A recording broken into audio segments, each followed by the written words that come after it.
Helo,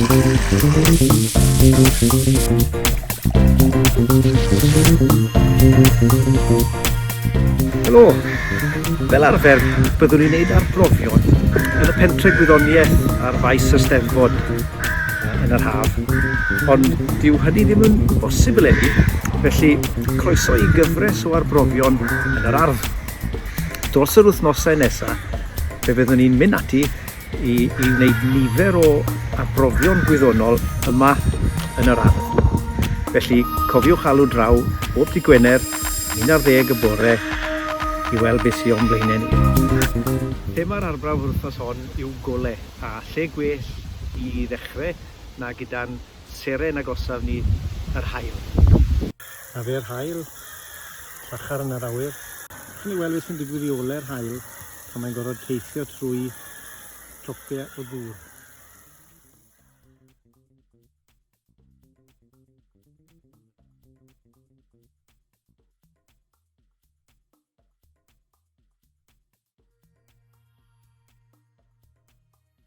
Ers i ni fel pobl dechrau meddwl am y byd o'n cwmpas ni a'i dechrau i ddeall, da ni wedi trial meistroli ffyrdd o greu golau a gwres, fel bod ni'n gallu gweld a cadw'n gynnes pan mor haul yn cuddio tu ôl i gwmwl neu wedi mynd lawr yn y nos. Y dechnoleg cynta datblygon ni mwyn ail greu golau a gwres yr haul oedd hwn, sef tân. Mae'r lamp fach yma yn llosgi olew a i droi mewn i gwres a golau. Mae'r haul yn llosgi hydrogen a tua 6,000 Kelvin. Mae hwn yn rhyw 1,000 Kelvin fydd hwn, felly mae'r golau yn dipyn mwy at yr oren a'r coch a'r golau mwy merlyn sy'n dod o'r haul. Trafferth arall gyda hwn wrth gwrs yw bod e'n cynhyrchu mwg sydd ddim yn gret i'n iechyd ni, a mae'n troi'r carbon yn yr olew i carbon dioxid, a hwnnw'n un o'r nwylion wrth gwrs ni'n gwybod sy'n achosi'r effaith tŷ gwydyr, fel hwn tu ôl i fi fan hyn, ac yn arwen at cynhesu byd eang. Felly angen deall bach mwy am lliw, y gwannol lliwiau a'r dechnoleg mwy diweddar ar gyfer creu golau artiffisial. Rhywbeth dyn ni'n gweithio'n galed iawn yno yng Nghymru, mae'n technoleg golau, sef ffotoneg, yn rhywbeth sy'n holl bwysig yng Nghymru. Mae'n un o'n arbenigedd ni yng Nghymru, a byddwn ni'n gweithio yn Aberystwyth fan hyn gyda Prifysgolion Bangor a Glyndŵr a De Cymru yn y prosiect canolfan arbenigedd ffotoneg i helpu cwmnïau Cymru i wneud y gorau o'r dechnoleg yma. Mae rhyw telesgop bach dy fi fan hyn, a mae hwn chydig bach mwy na telesgop cyffredin, bach yw ond tu fewn i hwn mae yna brism. Felly be mae hwn yn neud yw gwahanu'r golau mewn i'r gwannol liwiau. A os na i ddangos wedyn trwy mynd â fe at y camera a dod draw fan hyn at y papur gwyn, welwn ni bod gynnon ni enfys. A mae'r enfys yma yn mynd o'r coch ar yr dde trwyddo i'r glas a'r porffor sydd ddim cweit yn glir fan hyn ar y chwith. Mae fe golau'r haul yn dod trwy'r awyr las hyfryd sydd yn ei heddi, a mae ni'n gweld bod yna fan hyn pob lliw o'r glas trwyddo i'r coch. A mae hwnna'n gyson gyda beth ni'n disgwyl o ole'r haul, lle mae'r spectrwm cyfan mwy neu lai yn cyrraedd y ddaear. Os ewn ni draw wedyn at y golau'r shed, wedyn mae golau'r shed chydig bach yn wahanol, achos mae'r lliwiau yn edrych chydig bach mwy fel lliwiau gwahanol. Felly mae hwn yn cynhyrchu golau mewn bandiau o ole, a wedyn mae yna ambell i linell na hefyd sy'n dangos bod yna effeithiau cwantwm yn digwydd fan hyn hefyd o fewn nwy sydd yn yr tiwb golau yn y shed yma. Mae yna sawl ffordd o greu golau, a welwn ni hyn amser Nadolig pan byddwn ni'n rhoi'r pethau yma ar y goeden Nadolig, sy'n bell i ffwrdd ar hyn o bryd wrth gwrs. Ond os ydych chi'n ofalus, mae yna gymysgedd fan hyn, mae rhai ohonyn nhw yn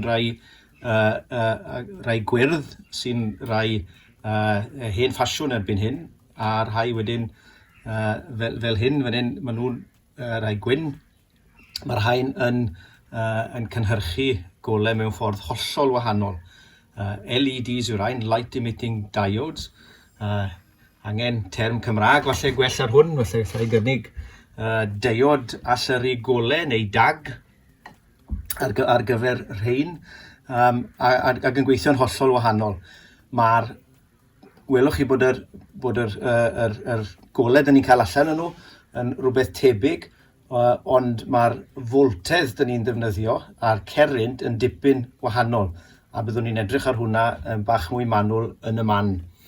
Mae'r goler y rai traddodiadol, hen ffasiwn, yn cael eu cynhyrchu mewn ffordd tebyg i'r haul. Maen nhw'n cynhyrchu golau oherwydd bod y filament bach dyn ni'n gweld yn y canol fyna yn boeth iawn, metal megis tungsten byddai'r rhain fel arfer, a wedyn tra bod y cerrynt yn mynd trwy'r filament, mae'n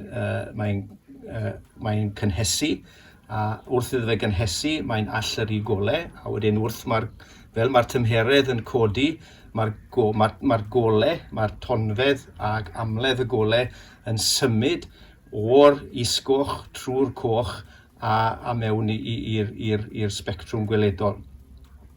A felly, fel mae'r rhain yn gweithio wedyn, mae pob un ohonyn nhw yn cynhyrchu golau gwyn, fel mae'n digwydd. Os ydrychwn ni ar hon fan hyn, mae un bach fan hyn, un bach wen fyna, a welwch chi mae golau gwyn sy'n dod allan ohonyn nhw gyd. Ond mae yna liw ar y gwydyr sy'n o gwmpas y filament sy'n amsugno y lliwiau dyn ni ddim isau, ac on gadael y lliwiau dyn ni isau i ddod trwyddo, fel gwydyr mewn eglwys er enghraifft. Ond mae'r lled argludyddion yn gweithio yn hollol wahanol. Mae'r rhain yn defnyddio y lled argludydd i rhoi un lliw neu nifer o liwiau sy'n agos iawn at ei gilydd.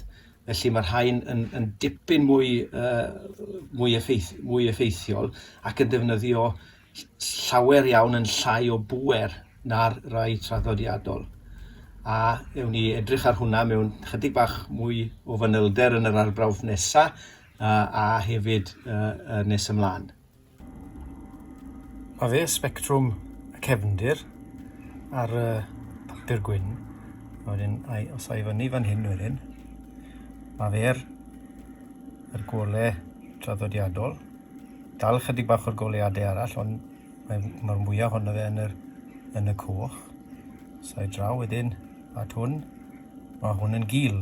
Hwn yw'r dag coch, a mae hwn yn dangos effaith y cwantwm, lle mae'r lliw yn gul iawn o gwmpas y coch. Draw wedyn am y gwyrdd, mae fe'r un gwyrdd. Mwyaf llachar yn y gwyrdd, ond mae yna chydig o las a coch a melyn hefyd. A draw at yr un glas. Yw'r camera ddim yn gweithio'n dda iawn yn y glas, ond mi welwch chi'r lliw glas a'r fioled yn hwn, fan hyn. Os na i dynnu'r spectrometer i ffwrdd, yma nhw, yr 4 lliw wedi cael eu cynhyrchu mewn ffyrdd hollol wahanol. Yn yr arbrawf yma, wedi cysylltu 2 dag o wahanol lliwiau, a hefyd un bwlb traddodiadol mewn cilched baralel, fel bod nhw'n cael yr un voltedd, ond nid yr un cerrynt. A wedyn byddai'n defnyddio y bocs fan hyn wedyn i gynyddu'r voltedd mwyn i ni cael gweld beth sy'n digwydd i'r golau sy'n dod allan o'r rhain. Felly na i godi fe'n ara 10 a'i lan i dia agos at 1 volt.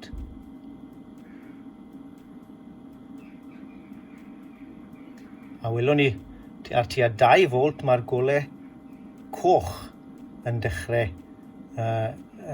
wedi dechrau. Yna, chydig bach wedyn, mae'r golau gwyrdd ac yn wedyn mae tua 2.8 volt mae'r golau glas yn cychwyn.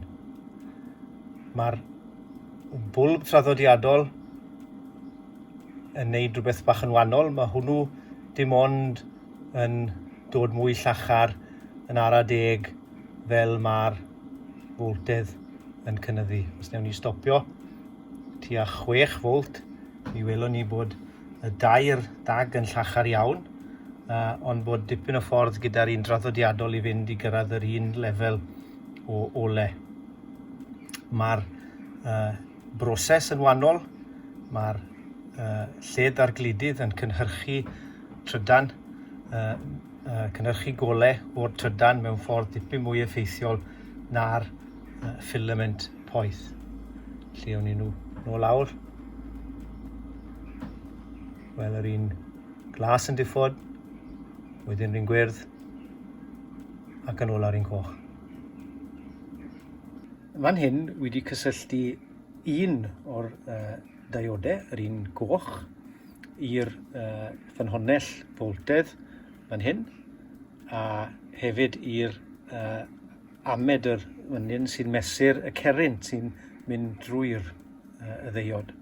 A mae hon yn mesur milliampere.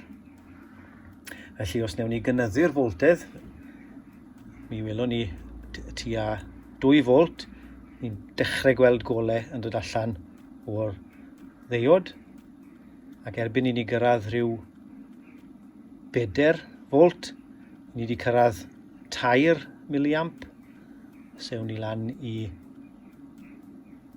6 volt, mae gyda ni 7 milliamp, a sewn ni'r holl ffordd lan i 10 volt, mae gyda ni rhyw 15 milliamp o gerrynt yn y ddeiod. A os newn ni luosi'r voltedd a'r cerrynt, mae hwn yn deithio ni faint o bwer mae'r ddeiod yn defnyddio, felly mae'n tua 150 milliwatt o bwer cael ei ddefnyddio gyn y ddeiod bach sydd ddim yn rhif mawr iawn, felly mae hwn yn dangos i ni pa mor effeithiol mae'r y ddeiod yn newid yr egni trydan o fan hyn i'r golau coch dyn ni'n gweld lawr fan hyn. A sewn ni droi'r voltedd i lawr, bydd y cerrynt yn lleihau a'r golau yn diflannu. Be sydd fan hyn yw y ddeiod bach goch eto, ond tro ma wedi newid y cyfeiriad y voltedd. Fel bod newid y ddwy weiren hyn yn un rownd. A gan ni weld beth sy'n digwydd tro ma. Gan ni gynyddu'r voltedd, cyrraedd y 2 volt, mynd lan i 3 volt, a dim golau. Ewn ni 4, dim byd, dim golau, dim cerrynt. Ewn ni lan i 7, 8, 9, 10, a does dim byd wedi newid fawr yn y cerrynt, a does nam yr un ronyn o ole yn dod allan o'r ddeiod. A mae hwn yn gyson gyda'r ffaith mae diod yw hi. Felly mae diod ond yn gweithio mewn un cyfeiriad o gerrynt, a hwn fan hyn yw'r cyfeiriad sy'n cyfateb i wrthiant mawr, a does na ddim golau yn dod allan o'r ddeiod. Felly mae'n bwysig i gofio gyda diodau bod rhaid i cysylltu nhw lan yn y ffordd gywir i gael nhw i weithio. Fan hyn, wedi cysylltu'r bwlb draddodiadol gyda'r ffynhonnell boltedd a'r ammedr sy'n mesur mewn amper y tro yma. A os na i gynyddu'r voltedd lan i 1 volt, 2 volt, y bwlb yn dechrau goleuo lan i 3, 4, 5 volt, mae'n weddol llachar, mae rhaid ni fynd lan i 6, 7, 8, 9, 10 volt mwyn i ni gael y bwlb yn llachar, a welwn ni bod hwn yn cyfateb i 0.08 amp, a os newn ni luosu'r cerrynt a'r voltedd i gael y pŵer, mae hwn yn 0.8 watt, a mae hwn yn dipyn mwy na beth welon ni gyda'r ddiod, a mae hwn yn dangos i ni wedyn bod e'n llawer mwy effeithiol i ddefnyddio goleuadau sy'n seiliedig ar dechnoleg y ddiod, y lled a'r glidydd, na beth yw'r filament metal yn yr lampiau traddodiadol.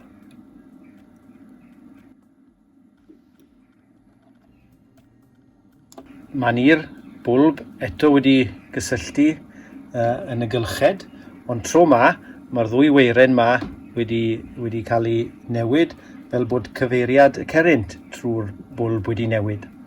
So gadewch i ni godi'r voltedd unwaith eto, 2, 3, ni'n gweld y gole'n dechrau unwaith eto, lan i 5, 7, 8, 9, 10, ac erbyn i ni gyrraedd 10 volt, mae gynnon ni y bwlb yn llachar fel o'r blaen. Felly mae hwn yn dangos i ni bod y bwlb draddodiadol yn becso dim am cyfeiriad y cerrynt, ac felly mae'n bosib i weithio'r golau nadolig sy'n cynnwys y bwlbiau yma gyda'r cyflenwad sy'n dod o'r wal, sy'n newid o fod yn bositif i negatif 50 gwaith yr eiliad. Ond gyda'r golau y deiod, mae rhaid i ni'n gyntaf sicrhau bod yr voltedd ond mewn un cyfeiriad fel bod y cerrynt yn mynd trwy'r ddiod yn y cyfeiriad cywir. A os welwn ni hefyd bod yr pŵer y bwlb bach yma'n dipyn yn uwch na'r ddiod, ac felly mae'n llawer gwell i ni newid yn bylbiau i gyd i rhai sy'n seiliedig ar y ddiod. Ac mae hwn yn gallu gwneud gwahaniaeth sylweddol i'r pŵer dyn ni'n defnyddio ar gyfer goleuo'r tŷ. Felly lawr â hwn, ar ddiwedd cyfres fach o arbrofion lledigon llwyddiannus.